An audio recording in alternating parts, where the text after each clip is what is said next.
They said she had no place among them. But when her name was stamped on a bounty sheet and her soul nearly crushed, he didn't hide. He came for her with a fury the town would never forget. The sun was sinking low over Bitter Creek, throwing long orange shadows across the crooked buildings and dirt road that split the town in half like a wound. Church bells had just begun their evening toll when Sarah stepped out from the side door of the chapel, skirts gathered in her fist, breath caught tight in her throat. Chogan waited by the edge of the well, where light barely touched, his braid tied with a strip of red cloth and his eyes catching the last flicker of sun. He didn't smile, didn't speak, just looked at her, like she was the only true thing left in the world. They met halfway between wood and dust, where town turned to field, and for a moment neither moved. She reached out first, fingers brushing his arm, and he leaned down without hesitation. Their lips met beneath the iron clang of the bell, soft, certain, not hurried like stolen kisses, but slow and full, like a promise made in silence. It was only a breath long, but in that breath, Sarah forgot the color of their skin, the shape of their worlds, and the weight of every eye that had ever warned her to stay away. She didn't see the shopkeeper, old Mr. Wilkes, hunched over by the porch of his general store, pretending to light his pipe though the match never struck. His gaze narrowed through the smoke, and he saw enough to set tongues wagging, enough to make a good girl a ruined one in the eyes of a town always itching for a scandal to pin on someone different. Sarah only felt the thrum in her chest when she pulled back, Chogan's hand still lightly brushing her waist, her eyes searching his like they could explain what words never could. She whispered his name, almost afraid to hear it out loud, and he answered by tucking a loose strand of her hair behind her ear. They didn't talk about what came next, because some things were too fragile to name. She thought maybe, just maybe, they'd get another moment like this tomorrow. But when she walked home past shuttered windows and silent porches, she felt the air change. A curtain twitched, a mutter rose from the saloon steps. And when she stepped through her father's door, the silence in the room was sharper than any scream. He was waiting by the hearth, hands clenched on the arms of his chair, jaw twitching. Her little brother peeked from behind a cupboard, wide-eyed. Her stepmother didn't speak, just turned away, the spoon in her hand stirring nothing. "Is it true?" her father asked, voice tight, each word a stone. Sarah didn't answer. She couldn't. Her mouth still remembered the kiss, and her heart was too full to lie. That's when the slap came, quick and loud, and she stumbled into the table, the edge biting into her hip. But she didn't cry. She didn't run. She only stood up straight, lifted her chin, and met his stare with one of her own. Because Chogan hadn't kissed her like a secret. He'd kissed her like she mattered, like she was worth something, and that truth, once felt, couldn't be taken back. Outside, the bell tolled its last note, and the shopkeeper lit his pipe with a match that burned all the way down. By morning, the whispers had already turned sharp. They clung to the corners of porches, slipped through the cracks of church pews, and flew like crows across the dry, cracked streets of Bitter Creek. It started with murmurs from the store. Wilkes leaning across his counter, eyes narrowed, voice low, telling the widow Caldwell that he saw something shameful near the church well last night. She gasped loud enough for the apples in her basket to tumble to the floor, and from there the words spread like fire on dry wheat. "Red lover," someone hissed behind Sarah as she walked to the pump that morning. A girl she'd once sewn a quilt with wouldn't meet her eyes. Mrs. Langston, who used to ask after her garden, turned her back with a sharp tug of her bonnet strings. The boys she used to share lemonade with on Sunday afternoons now leaned against the fence rail, spitting tobacco and laughter, their eyes mean and narrowed. She tried to keep her head high, her hands steady on the pump handle, but her stomach twisted so hard it made her breath short. Every creak of a porch board, every glance from a window, every pause in conversation as she passed, she felt them all. They pressed against her skin like burrs, invisible but impossible to ignore. By noon, the word had found the schoolhouse. Children stared. One boy threw a stone that caught the edge of her skirt. "My pa says you should be sent off with the rest of 'em," he shouted. Sarah didn't answer. She couldn't. Not because she had no words, but because none would do any good. When she stepped into her father's house, dust clinging to her hem and shoulders pulled tight, she found him already waiting. His face was red, not from sun but from shame, from rage, from something ugly she couldn't name. He held the letter opener in his hand, not as a threat, but as if gripping something small could keep him from shattering. "I raised you better than this," he said, though his voice didn't sound like him. It was hollow and cracked. "Do you know what they're saying? Do you know what you've done to this family?" Sarah tried to speak, but the words stuck to her throat. He didn't wait. The slap came faster this time, harder. She didn't fall, but she staggered. Her stepmother stood behind him, lips tight, arms crossed. There was no pity in her eyes. The pastor came by just before supper. She heard his boots on the porch, the knock sharp, the door opening with a squeal. She stood at the top of the stairs and listened. He didn't ask to speak to her. He only muttered words like sin and example and best if she leaves quietly.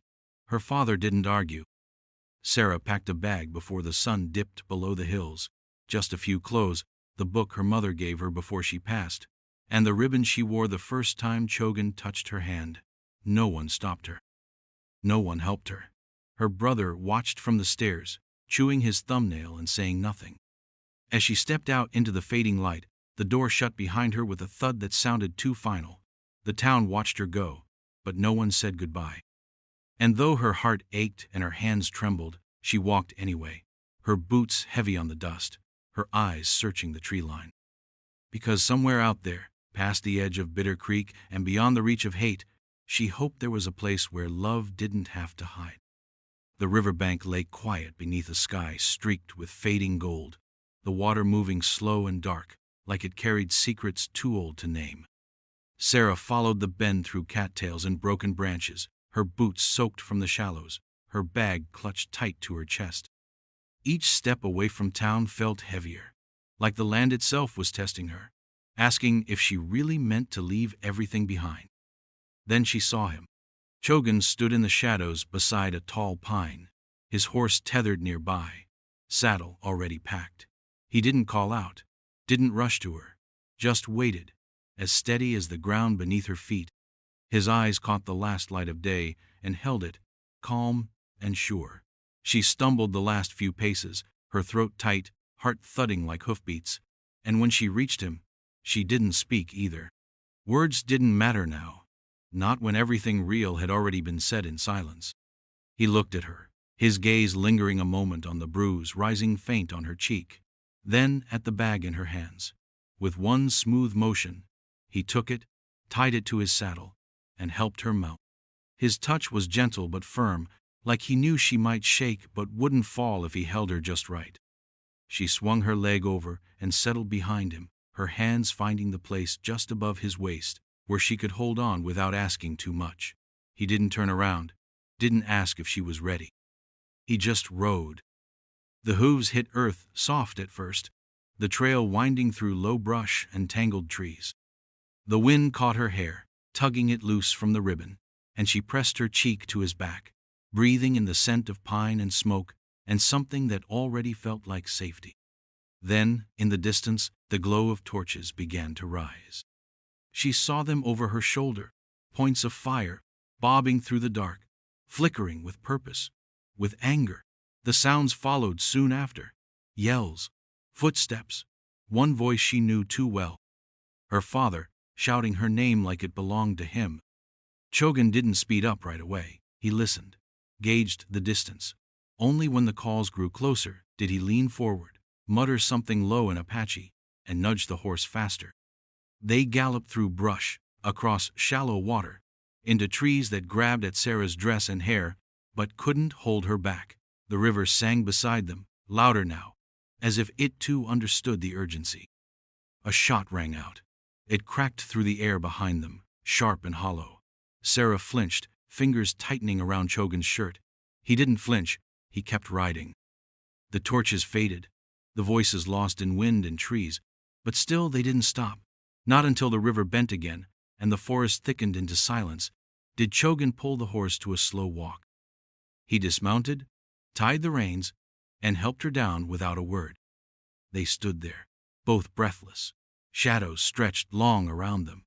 He reached into a pouch, pulled out a dried strip of meat, and handed it to her. She took it with shaking hands. "You came," he said, his voice low and steady.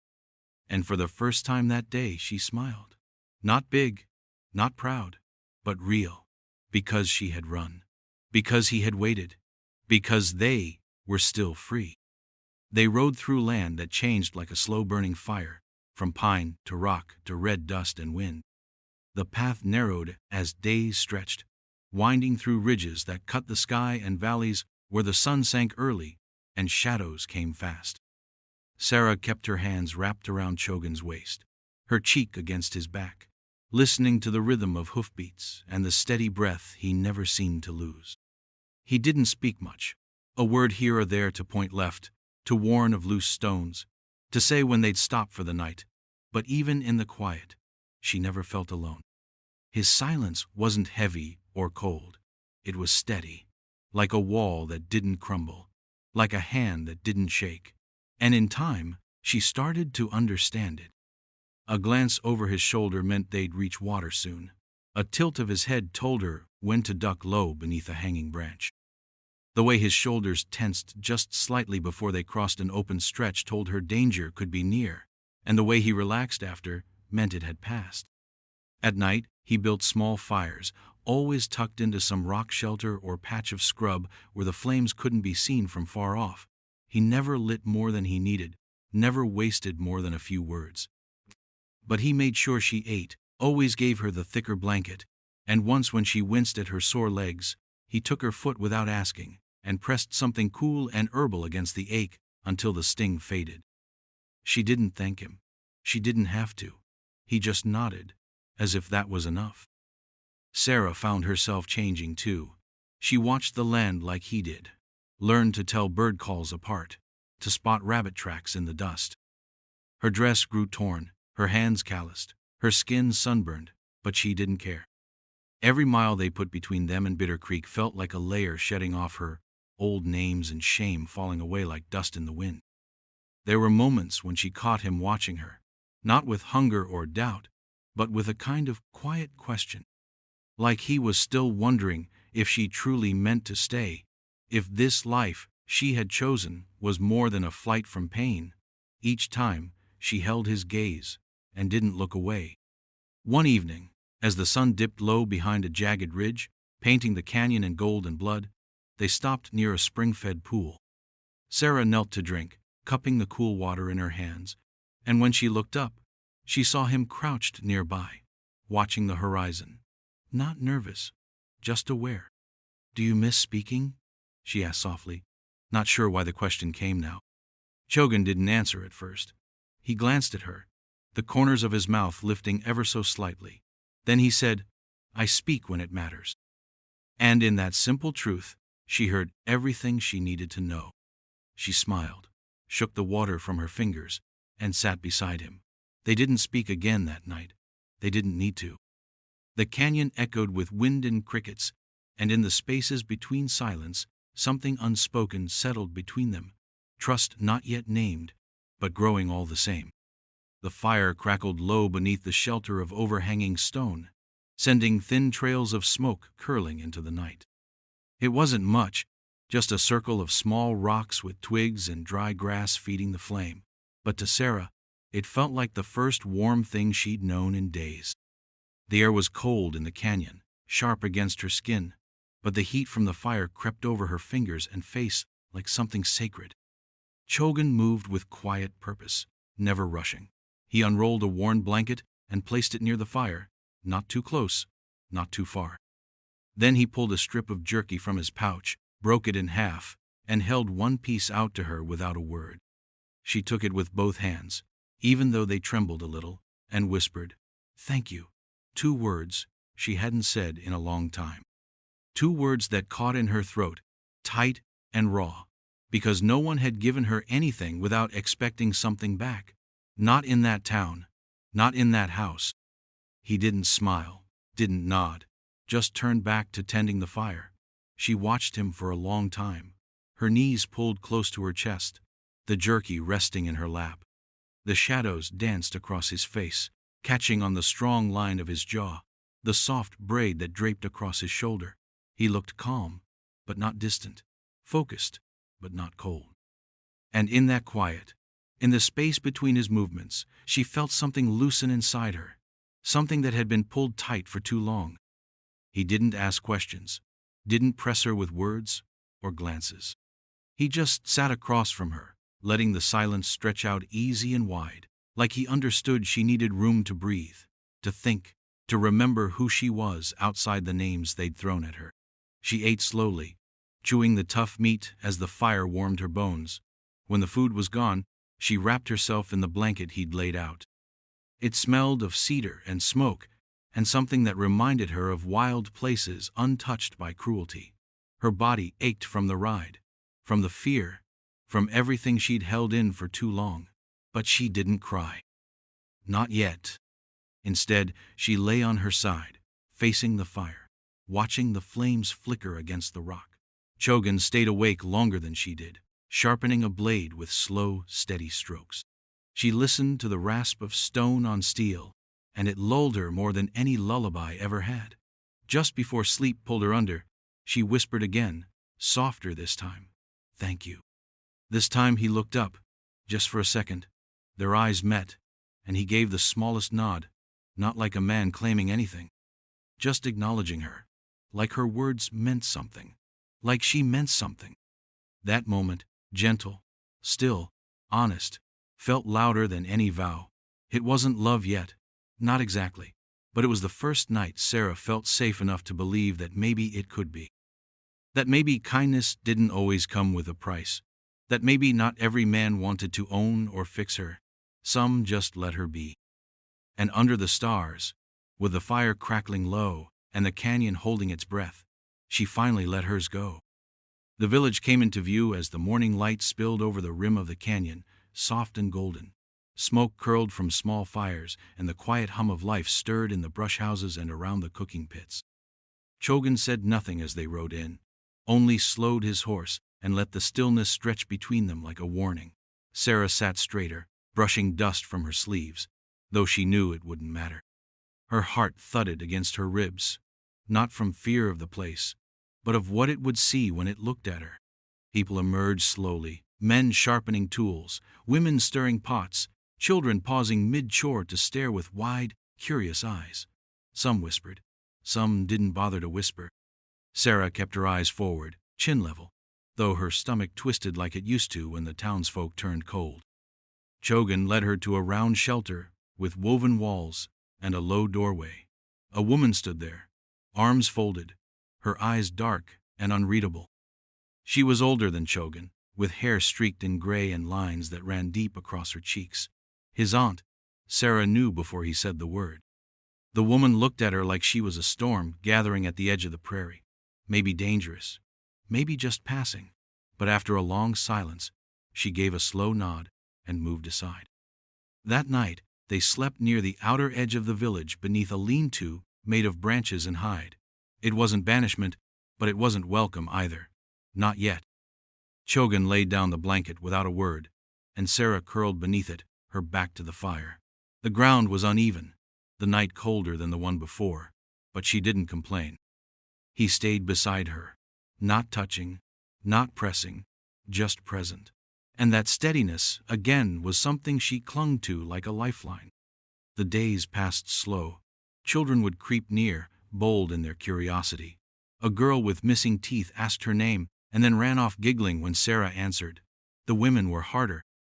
They scoffed when she offered to help, turned their backs when she brought water, whispered sharply when she passed. But Chogan never left her side. He walked with her through the camp, showed her where the water was drawn, where the herbs were dried, where the best wood could be gathered. Not loudly, not like he was shielding her. Just like she belonged with him, and that was enough. One evening, a boy scraped his knee falling from a low tree. Sarah knelt without thinking, tore a strip from her worn petticoat, and wrapped the wound. The boy blinked at her, then nodded, and ran off. A woman watched from across the fire. This time, she didn't scoff. Chogan's aunt said little, but she watched everything. And one night, as Sarah stirred a pot of beans she had been allowed to tend, the woman handed her a carved spoon, worn smooth with age. Sarah looked up in surprise, but the aunt only said, "Don't burn it." It wasn't kindness exactly, but it wasn't rejection either. And Sarah, with ash on her cheeks and smoke in her hair, felt something small and solid take root. Not comfort, not peace, but the beginning of something that might one day be called home. The wind carried news faster than any letter could. A trapper passed through Bitter Creek with stories tangled in his beard and dust on his boots, saying he'd seen a white girl living in an Apache camp, skin burned brown by the sun, hair braided like theirs. He said her name was Sarah. He said she didn't look like no prisoner. By the next morning, the whole town knew. The shopkeeper muttered it to the pastor, who passed it to the blacksmith, who told the barber, and by sundown, it had curled its way through every corner like smoke. But no one spoke louder than her brother, Nathan. He stood in front of the saloon with his fists clenched and his jaw tight, hat low over eyes that burned like coal. "We'll get her back," he said to no one in particular, though the crowd gathered all the same. "She's still one of us." But it wasn't love that drove him. Not the kind that forgives, not the kind that waits. His eyes held something harsher, shame, sharpened by pride, the kind that rots a man from the inside. He couldn't forget how folks had started whispering his name with hers, couldn't stand the way the pastor had paused during Sunday prayers like he wasn't sure if the Thompsons should still be prayed for. "She ain't right in the head," someone offered, trying to soften it. Nathan shook his head. "She's been taken. That's what this is." The blacksmith, a man with more muscle than sense, nodded and spat. "Then we ride." So they gathered, 5 in all. Nathan, the blacksmith, 2 farmhands, and a boy barely old enough to shave. They brought rifles, pistols, and an old map with more guesses than truth. Their saddlebags clinked with bullets, not supplies. No one spoke about peace. No one asked if she was happy. They didn't want her back whole. They wanted her back obedient. As they rode out, dust kicked up behind them like the wake of a storm. The preacher stood on the edge of town, watching with a Bible in one hand and doubt in his eyes, but he said nothing. The saloon doors swung once, then settled. Bitter Creek held its breath. Miles away, across rock and sage and wind-carved canyons, Sarah sat beside a fire plucking feathers from a grouse Chogan had hunted that morning. She laughed quietly when one stuck to her cheek, and didn't notice the way his gaze lingered on her a little longer than usual. His aunt stirred a pot behind them, muttering to herself, but her voice no longer held the same edge. None of them knew the posse had left. Not yet. Not that night. But far off, the coyotes howled louder than usual, and a hawk circled low over the ridge. Chogan looked up, his brow furrowed, something tight in his jaw. A hunter knows when something is coming. He may not hear it, but he feels it, like the weight of a storm just before it breaks. And as Sarah leaned against him, warm and content, he rested his hand on the knife at his belt, quietly, thoughtfully. Because peace is a fragile thing, in a land where love is mistaken for betrayal, and rescue is just another word for control. The morning broke too quiet. Sarah stirred under the blanket, the smell of pine and smoke still lingering on her skin. She reached out instinctively, expecting the warmth of Chogan's back beside her, but her hand met only empty space and cold earth. Her eyes blinked open just as the first scream split the air, high, sharp, panicked. Then came the sound of hooves thrashing, something heavy crashing to the ground, and finally, the gunshot. One, just one, but loud enough to shake the ground beneath her. She scrambled to her feet, heart already thudding, her breath shallow and fast. Around her, the camp was in motion, figures running, children crying, elders shouting in Apache. Smoke rose from the far edge, black and sudden, curling above the trees like a warning. She didn't stop to think. She ran barefoot, dress trailing in the dust, through the narrow paths between the shelters, past women pulling little ones into their arms, past Chogan's aunt, who shouted something she couldn't understand. She reached the ridge and froze. Below, in the open space where the path met the woods, chaos unfolded. A white man lay sprawled in the dirt, blood soaking his shirt, rifle dropped beside his outstretched hand. Sarah didn't recognize his face, but she knew the shape of that hatred. Another man, taller, with a bandana around his neck, was dragging one of the wounded back toward the horses. Two others shouted to each other as they retreated, one firing a panic shot over his shoulder that hit nothing but stone. And then she saw Chogan. He was slumped against a low rock, blood running down his left side, soaking into his shirt and the dry ground beneath him. His face was pale, jaw tight, eyes still sharp. One hand clutched his side. The other gripped a small axe, slick with blood. He had fought, alone, defended them, while the village slept. Sarah ran.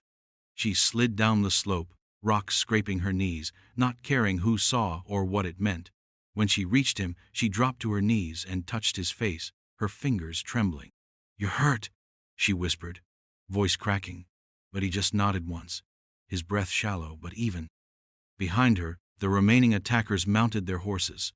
One glanced back, eyes wide with something that wasn't quite fear but wasn't courage either. They didn't speak. They didn't look long. They turned and rode hard, dust curling in their wake. The camp's warriors arrived moments later, bows drawn, knives flashing in the morning sun. But it was already over. Blood had been spilled. A line had been crossed. The young ones looked to their elders. The elders looked to Chogan, and then to Sarah, kneeling at his side with blood on her hands. She pressed her scarf against his wound, tears burning hot in her eyes. But she didn't cry. Not yet. She looked up at the smoke still rising from the brush, at the ridge where the earth was stained red, and she knew something had shifted. This wasn't just about love anymore. It was about survival, and the price of being seen. Sarah sat cross-legged in the dirt outside the healer's tent, a wooden bowl between her knees, grinding dried willow bark into powder with the back of a smooth stone. The scent of crushed herbs clung to her fingers, mixing with the iron smell of blood still stained faint on her skin. Inside, Chogan lay on a bed of pelts, his wound cleaned and wrapped, though his breath still came slow and shallow. He hadn't spoken much since the fight, but his eyes opened now and then, always finding her, always steady. That was enough. The village had grown quiet again, but the quiet was not the same. Before, it had been wary. Now, it was watchful. Women passed without greeting. Some made no effort to hide the way they turned away, their eyes sharp with something darker than suspicion. Children who once crept near now kept their distance, pulled back by cautious mothers. The air carried more than silence. It carried words, ugly ones, whispered just loud enough to reach her ears. Words that didn't need translation. Witch, whore, betrayer. They came like stones, thrown from the safety of shadows. Words from men who saw her as a curse. Words from women who thought she would bring death to their sons. Some of them believed she'd bewitched Chogan, that no real man would defend a white woman unless he'd been poisoned by her touch. Sarah didn't argue. She didn't shout back. She only ground the herbs finer, kept her hands busy, her head low, her heart quietly aching in a way no wound could explain. Chogan's aunt watched her from the doorway. The older woman never spoke the cruel names, but she didn't speak kindness either. She observed, arms folded, lips pressed thin. Sarah could feel the weight of her judgment in every glance. It wasn't hatred. It was something harder to fight. Doubt. The kind earned through years of seeing promises broken and outsiders leave when the fire got too hot. Still, Sarah didn't leave. She tended the wound as she had been taught, changed a dressing when the healer gave her permission, fetched water, mended torn hides, worked until her fingers were blistered and her back ached. Not to prove anything, not to win favor, but because she didn't know how else to love a man like Chogan except by staying when it hurt and doing what needed to be done. It was 3 days after the attack when the old woman finally spoke. Sarah had just finished laying fresh strips of yarrow on the wound, her hands gentle and practiced now, when the aunt stepped into the tent and crouched beside her. She studied the wrappings, the bowl, the girl. "You learn slow," she said, voice like worn leather. Sarah's hands froze. But you learn. Then, after a pause, the woman added, not looking at her, if you're still here by winter, I'll call you daughter. She stood and walked away without waiting for an answer. Sarah sat there for a long time, blinking against the sting behind her eyes, the bowl of herbs warm in her lap. She didn't smile. She didn't cry. She just reached for the cloth again and leaned over Chogan, whispering, you hear that? He didn't open his eyes, but his mouth turned, just a little, into something like a smile. And for the first time since the ridge ran red, Sarah felt like maybe the earth beneath her feet wasn't just a place to hide. Maybe it was starting to become hers too. The paper came folded tight in a trapper's vest, stained with sweat and dust. The ink still clear despite the miles it had traveled. He traded it for fresh jerky and left without staying long. The healer unrolled it by the fire, while others leaned in to read. Sarah didn't need to look. She felt the air change, the shift in the way people stood, the silence that pressed down heavy like a storm about to break. Chogan's name was there in bold black letters, wanted, alive, or dead. Beneath it, a rough sketch, lines too sharp, eyes too wild, like they meant to turn him into a monster on the page. And below his was hers, not as large, but just as real, for aiding, for escaping, for choosing wrong. Her hands shook when she saw it. Her name, her face, her life reduced to a bounty. She looked at Chogan, sitting beside the fire, his gaze steady as ever, jaw set but calm. He didn't flinch.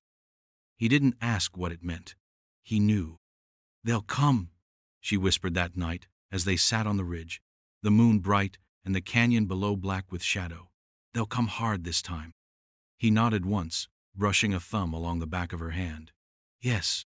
We can go, she said. North, maybe east, farther than they dare ride. We can disappear. Chogan was quiet for a long time. The fire below crackled low. An owl called from a pine behind them. Then he turned to her, his eyes full of something that made her breath catch. Not sadness, not fear. Just truth. You ran once for me, he said, his voice low and firm. Now I ride for you. Sarah felt her throat tighten. But they'll kill you. He touched the side of her face gently, like he was memorizing the shape of it. Then, I ride fast. She didn't sleep that night. She lay awake, listening to every rustle, every footstep, every horse's breath in the dark. She imagined soldiers in blue coats moving through the trees, rifles ready, shouting orders like they were hunting animals, not people. She saw her brother's face again, twisted with shame, and knew this time he would not hesitate. By dawn, Chogan was already saddling the horse. He moved quickly, efficiently, but without rush, like a man who knew this was always how it would end. She stood behind him, tying her bedroll tight, fingers fumbling. You don't have to, he said without looking. I do, she answered. They rode out before the sun crested the ridge, just two figures against the wide and waking land. They did not say goodbye. Not to the healer, not to the aunt who had almost called her daughter.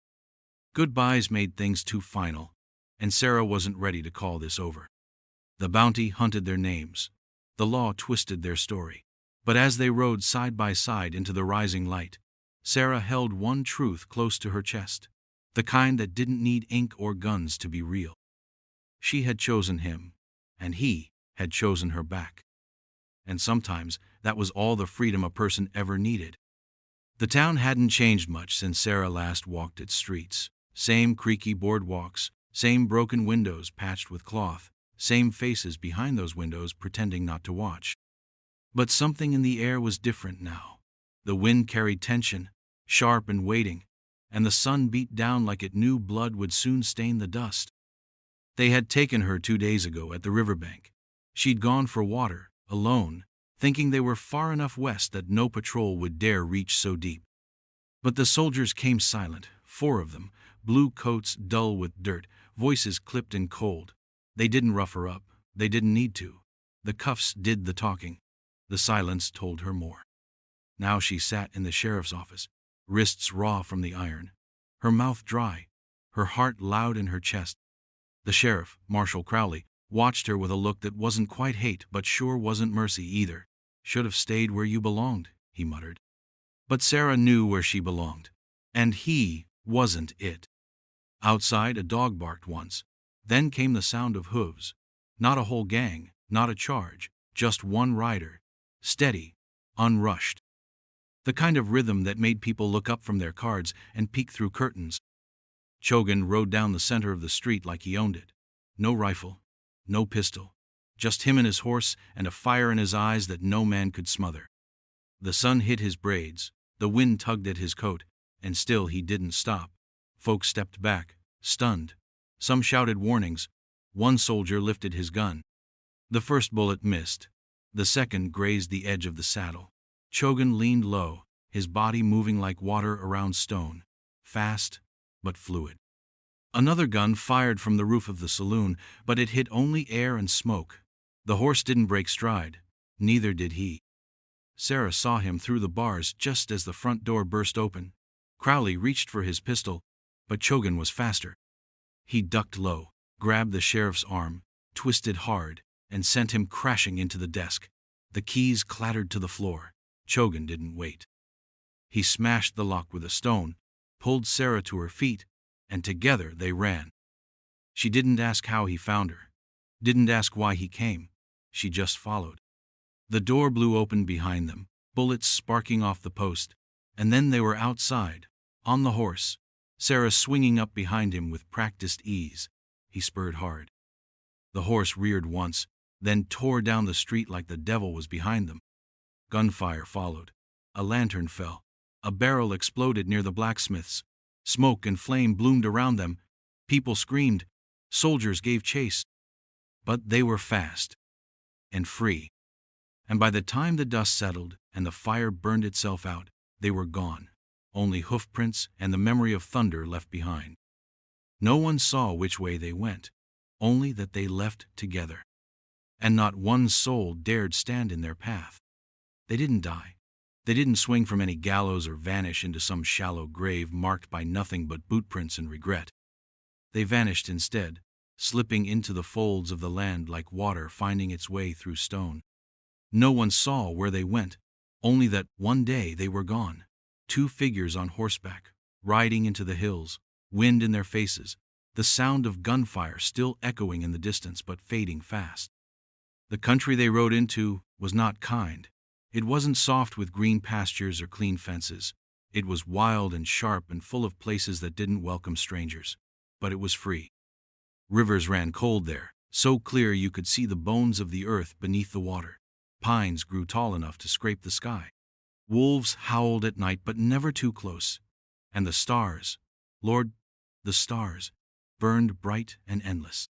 They built nothing fancy. A cabin, small and snug, tucked between two shoulders of a mountain. A garden when the ground thawed. Smoke when the wood burned right. Chogan hunted, taught her the way a rabbit's track curls when it's scared, how to walk without snapping twigs, how to move like the wind. Sarah mended, chopped wood, caught fish with her bare hands when she could, and never once wished for the life she left behind. They didn't mark time by calendars or newspapers. The days were kept by weather and hunger, by the way the creek rose in spring and the leaves turned fire red before the snow came. They never called themselves husband and wife. Didn't need to. The love was quiet but strong, the kind that didn't ask for promises because it was already rooted too deep to pull out. Sometimes, riders passed through the edge of their world. Traitors, outlaws, lost soldiers who'd gone too far from their maps. Some claimed they saw smoke in the trees and glimpsed a pale woman with sharp eyes standing beside a man with long braids and a bow slung across his back. One said he spoke to her, tried to ask if she was held there against her will, and she just laughed, a hard, proud sound that made him feel like the fool. Word spread, as it always does. Around campfires and saloon tables, people told the tale of the white woman who ran off with an Apache warrior, how she rode through bullets and fire just to stay by his side. They called her wild, called her lost. Some even called her cursed. But others, those who'd felt the bite of chains or the sting of being told they didn't belong, they called her brave. And when children asked if the stories were true, if she really turned her back on her people to build a life with a man they called savage, their mothers would hush them and glance at the trees, where sometimes the wind moved different, like it carried a secret no one could hold. Because somewhere out in that wild country, where no map dared to go, Sarah and Chogan lived still, not as ghosts, not as legends, but as two souls who had once been hunted and broken and named wrong by the world, and who chose instead to name themselves free. Some love stories break the rules and build new worlds. If this one left its mark on you, subscribe, like, and saddle up for more.